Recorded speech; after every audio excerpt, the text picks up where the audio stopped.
So here we are for part 2 of talking about filming and how this time round I'm doing things differently. Now let me explain. This is my main reason for doing this is because I've been watching what other people are doing and the investments. And the fact is, you cannot, unless you're a millionaire, you cannot make a film without your support, your donations, your investment. It's that simple. Indie filmmakers rely on other people's money to make films. Now, you can have fairly honest filmmakers, and you can have bloody, down-to-earth, genuine filmmakers, or you can have complete crook filmmakers. And there was a big scandal years ago about all the footballers here with mega money all investing in film companies, not doing anything, and using it as a tax loss. And you've then got other filmmakers who are getting in loads and loads of funding, and they don't really care. They don't really care about the investments. They don't care about the people. They just want your money, and they want to do what they want to do. I mean, they're virtually just, filming to, I suppose, float their own bubble, I suppose. Me personally, my reason for filming, whether it be a TV series, a film, a documentary, a 4-part drama, whatever we're going to be doing, is to focus on the aspects that we're all fighting for in the UK at the moment. So I like comedy. So the idea is shits and giggles, basically.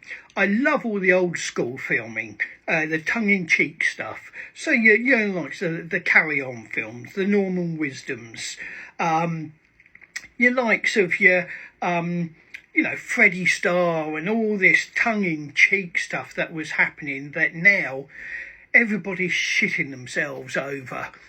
And again, I walked away from it for a bit, as I said before, because 5 years ago, everything was so woke.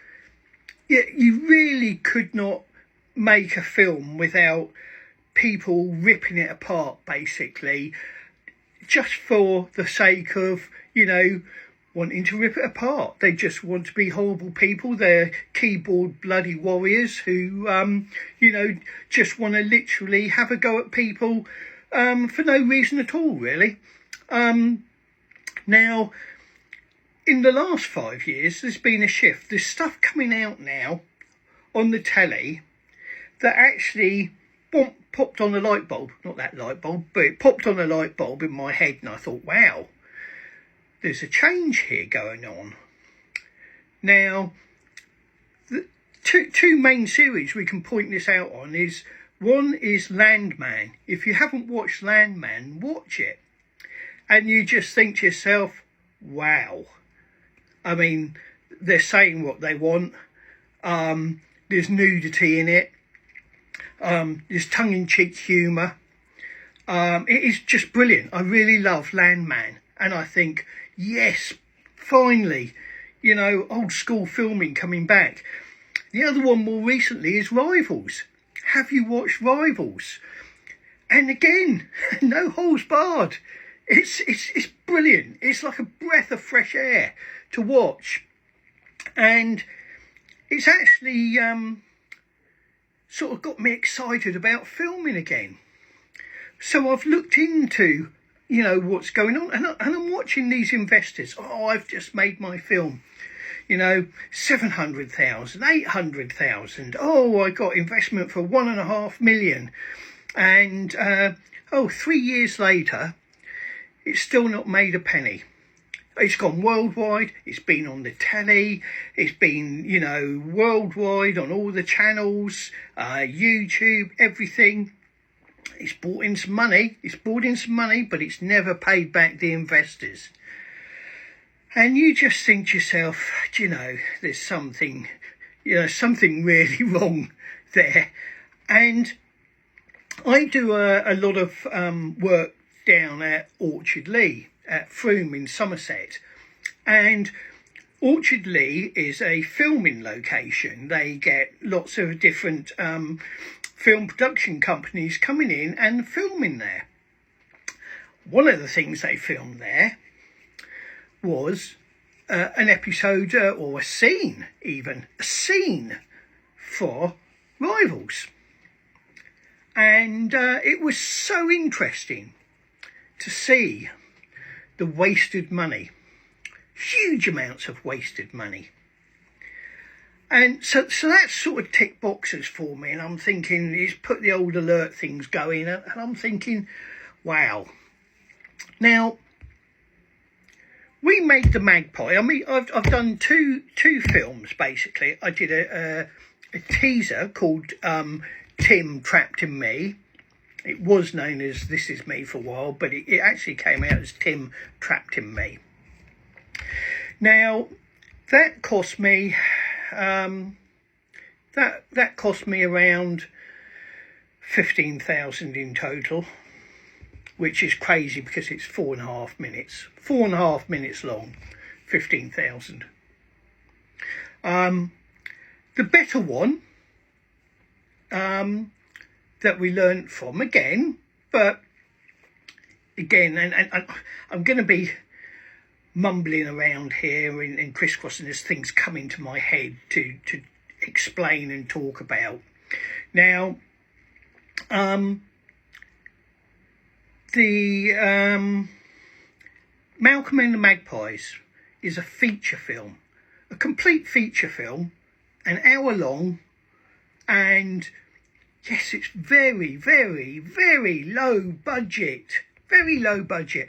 £15,000 again. £15,000 for a feature film. And I look and I'm thinking, why are all these other people spending these £700,000-800,000? My God, if I could get in £35,000, if I could get in £50,000, I could make bloody amazing stuff. Because of what I've learnt. And so if you're an indie filmmaker, stop looking at this big picture and start looking smaller at what you can do. So that's all I really wanted to do in this. I'm going to try to keep these for under 10-minute clips, because after 10 minutes I can't get it onto TikTok. So and also I don't want to bore you shitless by mumbling on. So I'm going to discuss more in the next one about the Tim project. Sadly, on the Tim project, you may have seen Peter Hepplethwaite died the other day, and Peter Hepplethwaite co-directed it with me. And we used his filming school called the Limitless Academy of Performing Arts. And my God, were they good. These were youngsters, young people coming into the industry, hands-on making films. So, and they did a brilliant job, actors and crew. So again, stop looking, if you want to get into filming, stop looking at spending £30,000 going to a huge, filming school to learn how to do this and that, and spend a few hundred and get hands-on making stuff and doing stuff. That's how you're really going to break into the industry. So thank you for watching part 2. I'm going to get part 3 out there quickly. I'll probably film it in a minute, so I'll carry on and discuss things while they're fresh in my mind. So have a good day and look out for part 3 coming soon. Bye for now.